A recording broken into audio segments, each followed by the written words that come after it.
North Korea's long-range missile capabilities are more advanced than they appear, according to South Korean intelligence, and this places the United States under an even greater threat than some may realize.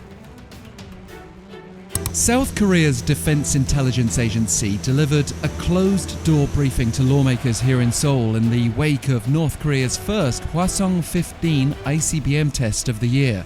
Referring to an intercontinental ballistic missile, Saturday's test saw the ICBM in question launched at a lofted angle before it came down into open water after around an hour of flight. And the North hasn't yet test-fired an ICBM at a normal angle, raising skepticism about whether it has the capability to really strike the US from long range.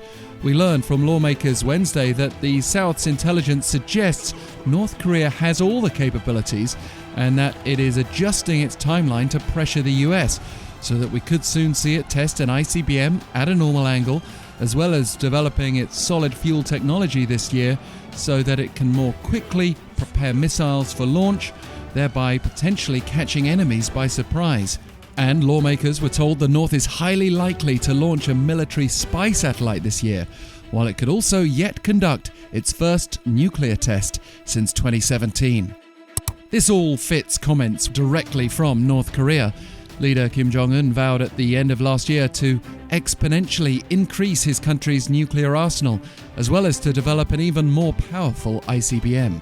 And his sister Kim Yo-jong this week warned that North Korea could use the Pacific as a firing range, which would be a shift from those ICBMs fired at a lofted angle before coming down in waters between Korea and Japan. She also insisted the North does have the required technology, even if there have been doubts about whether it can build warheads that could both fit on an ICBM and survive atmospheric re-entry.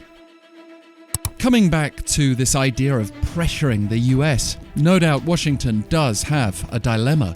Opposition from China and Russia has made it impossible for the US to lead further sanctions against North Korea via the United Nations Security Council, as Beijing and Moscow blocked 10 UNSC meetings held on the North in 2022, despite an unprecedented number of North Korean missile tests last year.